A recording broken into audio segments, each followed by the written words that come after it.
Hey, welcome back to another episode of Let's Play Dead in Vinland. The baby, it's cold outside edition. It is freezing here. I woke up. First of all, wait, whoa, slow down. First of all, coffee grating. That's an 8.2 coffee. That's fabulous. I have a second special little treat here. Let's take a bite of this.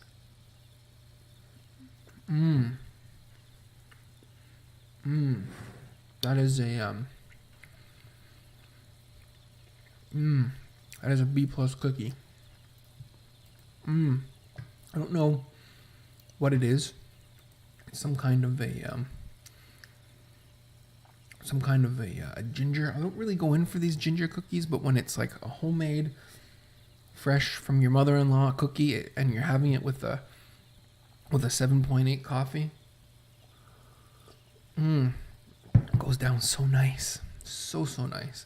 It's like a soft ginger crisp. It's a weird thing, but it's good. Cleared out the naked, voluptuous woman here. Had a bit of a hard time with it, actually. There was a couple of steps. The first step was just a rune, so you checked out the rune, and you tried to remember it. Then you had to lay down with this woman, and you had to talk to her, like try and communicate with her, because she couldn't really talk, so you had to smile at her. So it was very charisma-based. So I sent, and everyone is like maxed out with charisma. Whatever, so I send Parvana in, right? She does the smiling, all the charisma stuff, she nails it. Then your next step, I can't even go back into here. I should have stayed on that menu after she disappeared, on that screen rather. So then you have the option to lie down with her, and so I send Parvana in again. But this time, instead of a charisma roll, there's 3 rolls that you need. It was agility, constitution, and wisdom. Starting with a wisdom roll, wisdom, then agility, then constitution, actually. And Parvana's, her agility was fine. Constitution would have been iffy, I believe. But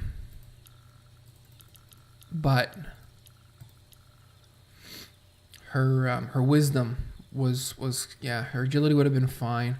Constitution also fine. Yeah, so no, she was fine on the other 2. Then that's why she was a good choice.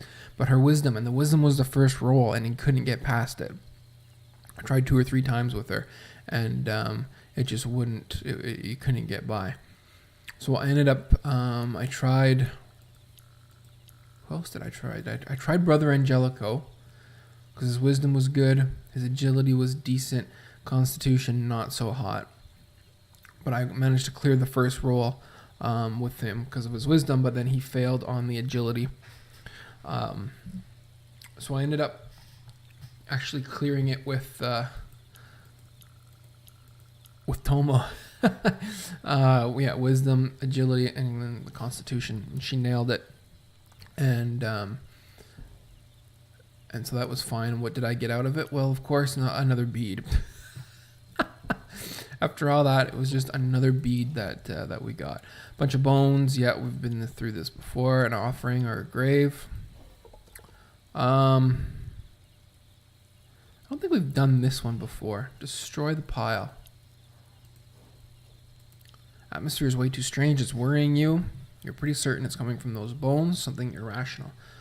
No evil coming from them. You feel something terribly bad is about to happen, so you destroy the pile, spreading the bones everywhere. Oppressive atmosphere gradually dies out. Yeah, so I woke up this morning. I don't know what happened. Yesterday was quite pleasant. It was, mild by small town Canada standards for sure. And, mild and manageable by small town Canada standards. I did some shoveling, did some outdoor stuff yesterday. Everything was gravy. Was it yesterday that I had the visit? Must have been, because it was a day off in the evenings. My evenings are pretty busy a lot of the time, except for Wednesdays, which was yesterday. Yeah, so Wednesday was the visit from the family, and a decent day, a little bit of snow, some sun. I woke up this morning, holy man, the house is freezing. I had to make sure my stove didn't go out overnight, and I ran downstairs, and it was fine. It was still doing its thing. It just was not keeping up with the cold outside. You see a large structure of piled bones. Some are carved with glowing runes. Some bones are piled in front of the main structure, covered in chains. There's no doubt for you that the whole thing serves a funeral purpose. Look for clues. You closely inspect the tomb, looking for clues on who it might belong to. It belongs to Bjorn. Game's over. From the look of it, the tomb belongs to a mystic or a priest serving one of the Norse gods. You kneel and close your eyes. You pray to the god the deceased used to serve. You feel some kind of connection for a moment, but it soon fades. You close your eyes and take some time to reflect on the frailty of life. Been there. As you open them, you notice a strange glowing crystal hidden behind some rocks. You take it. Depression up. Wow. Okay. Take the bones. Some with some constitution, I think. You don't see these bones as remnants of human beings, but as tools in this new world. So you take them back to camp without regrets. No regrets. And then we'll finally open the grave. Oh, God. Agility and crafting. Like, Eirik seems to be the one.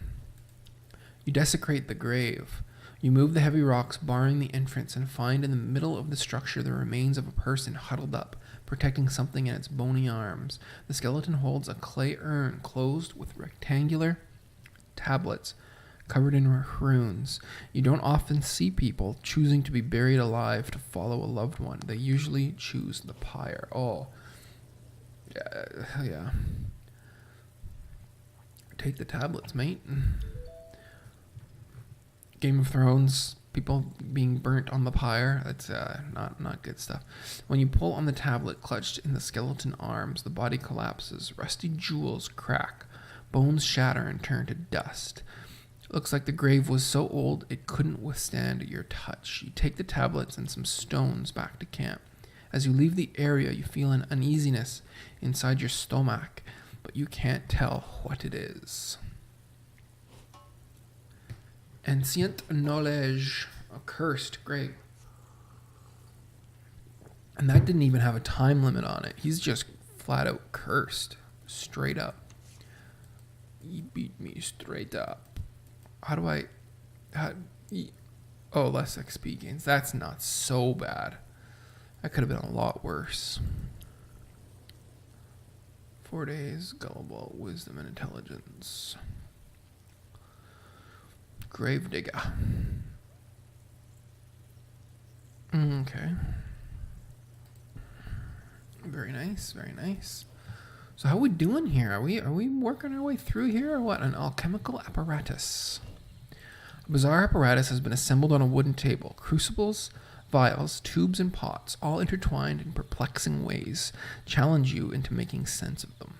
Your guess is it can be used to mix and transform specific substances into new ones, possibly to make potions and remedies or poisons. Various liquids are contained within the different retorts. It seems like the end result should flow into the 3 pots in front of the table. While you're not sure how the whole thing works, it's obvious it needs a heat source to be fully functional. Among the many peculiar items littering the table, you notice that a metallic funnel-shaped bowl is engraved with what appears to be a rune.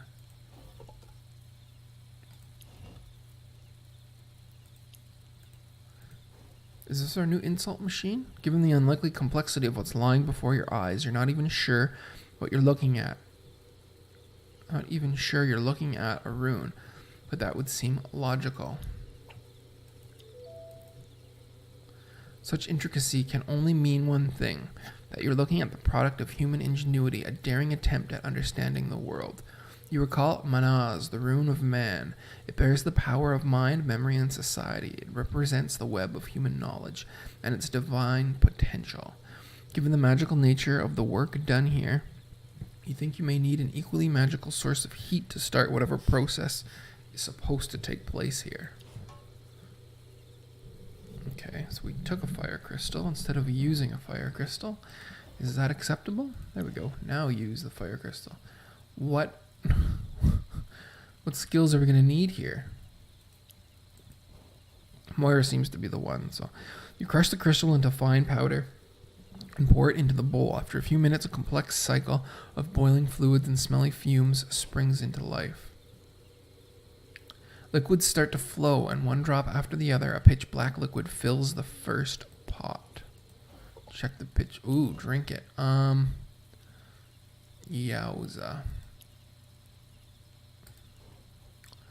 The liquid doesn't look like something you would normally drink, but nothing is normal about this situation. Black fluid tastes like the night. It is intoxicating, both sweet and bitter, unleashing chaos onto your senses. Your darkest urges start to take over. I got some pretty dark urges right about now, I can tell you that much.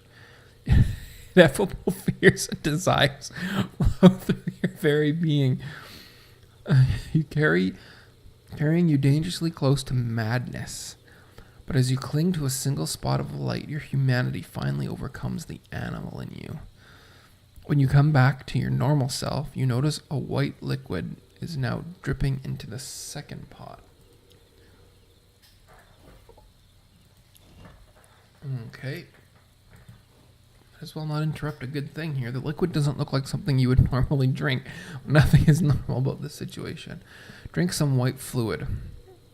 Is that really going to be the title? I don't know.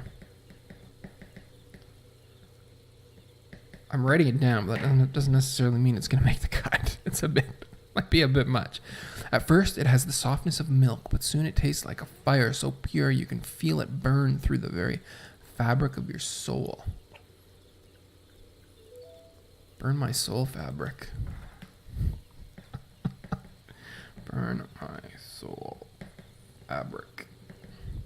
Everything radiates with clarity and purity, as if your blood had turned into light. Your body and mind feel cleaner than they've ever been. As the lunar light slowly fades out, you can see the third pot has started to fill with a golden fluid. Golden showers. The liquid doesn't look like something you would normally drink, but we know that. There's nothing normal about this situation. The golden fluid reminds you of boiling honey. You are drinking liquid sun rays and feel like earth warming up at dawn. That would have been nice to have some boiling honey this morning, I can tell you that much. What? Greater level of awareness is within your reach, but you are not ready for it yet. Your body painfully rejects the transformation. Why is my body painfully rejecting? Are we starting over with the black? No, golden. Like earth warming up at dawn. Universe at least makes sense. 3 pots are now filled with a gray fluid, and one of the retorts is leaking strange red fumes that look like a bubbling, living mist of blood. Oh my god. Breathe those fumes. Is it going to make us more intelligent? I don't know why I'm sending Parvana in there. Red mist is so thick it feels almost solid. Your mind explodes in a multitude of colors. Is this some kind of a trip? The mist expands into every possible space and interstice of your being. Okay, I'm writing that one down just so I can look it up. Interstice. Like I say, I consider myself a fairly knowledgeable middle-aged Canadian. Am I middle-aged? 30, how old am I? 34? 30-something. You feel whole. Regenerates. This is like a drug thing. Your horizon has widened, not only as an individual, but as a part of something greater. Your mind has expanded. Awakened mind. You know mankind has a destiny beyond anything you can imagine, and you are part of it, no matter how small your role may seem. As you ponder these new truths, you hear a faint metallic noise. A small copper-colored sphere has fallen into the central pot. The whole series has just turned into, see how we can, sneakily freak Roman out as he is constantly followed and tormented by these gold beads. I have no idea what I'm supposed to do with these. But I'm picking them up like I'm collecting them like there's no tomorrow. Like, how many? I need insults. I'm looking for insults now. I don't know where else we're gonna get more insults from. Nothing else looks like an insult machine.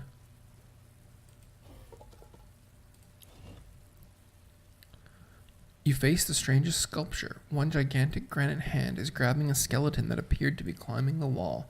The other one is trying to crawl out of a broken stone wall. This is sheer chaos.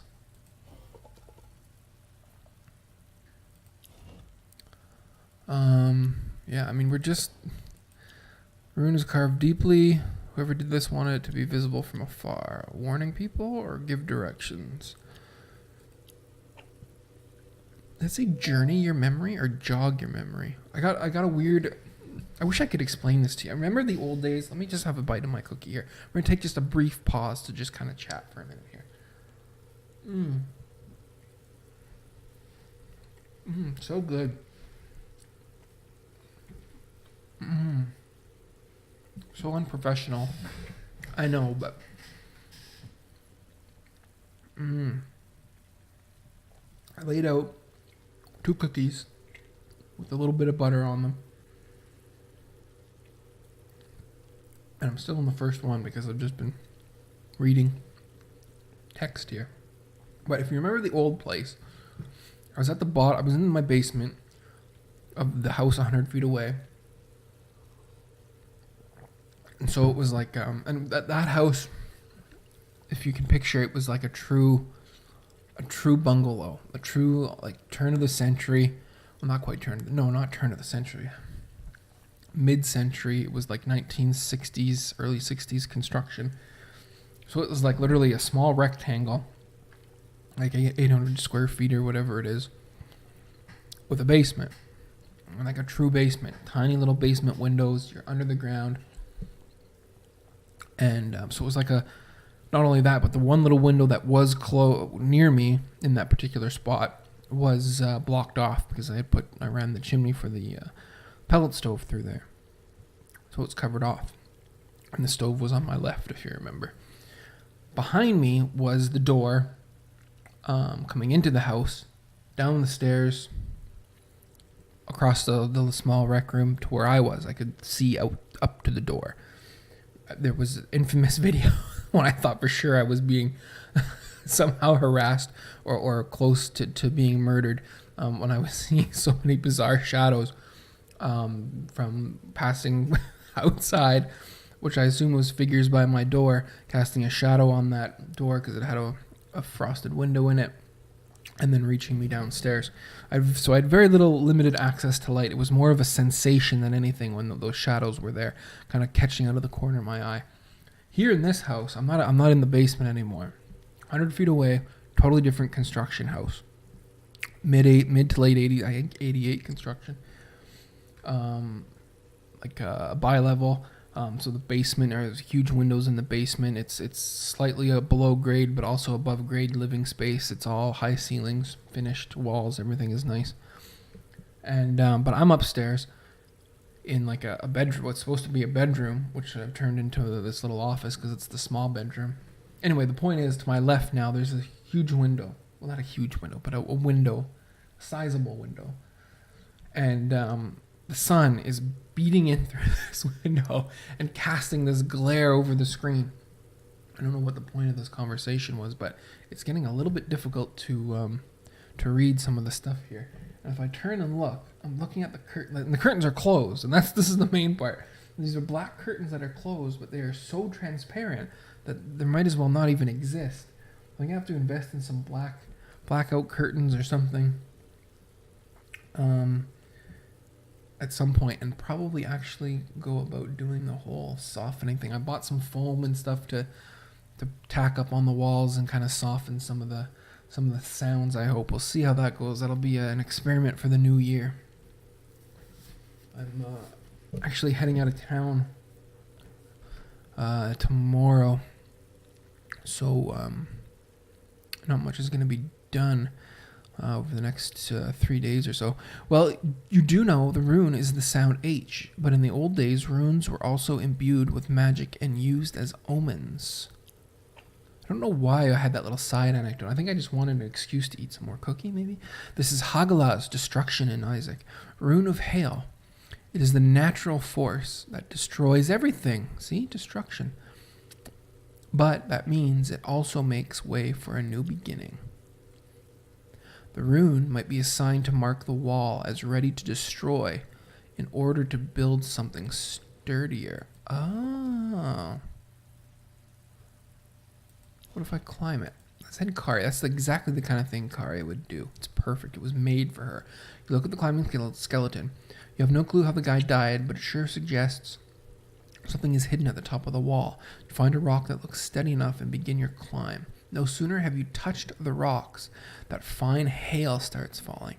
The hailstones are rather small, but they grow bigger as time goes by. It will start to hurt soon. That's something we don't get much here. It must be because I'm more north. We don't get a lot of hail.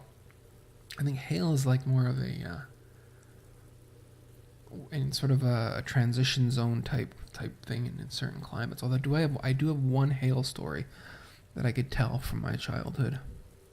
Keep climbing. You're a Viking, for crying out loud.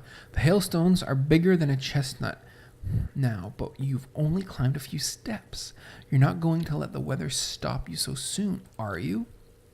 Undeterred by the dangers, you proceed to climb higher, but still being careful.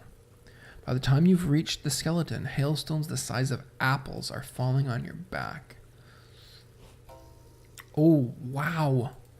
Leave some heavy bruises, but you keep going. You can now see what's on top of the wall. At first glance, you would say only rubble and the skeleton, whose forehead bears a charred mark. But then you notice a glimmer hidden within. Grabbing its source, you lose your balance and slide a few meters down. You're all scratched, but that's your luck. Fire crystals. We're all horned up for fire crystals now. A thunderbolt strikes where your head was just moments ago. Your eyes open wide. Should it have hit you, you would have ended like the poor climbing fellow. You decide it's best if you get back on terra firma as soon as possible.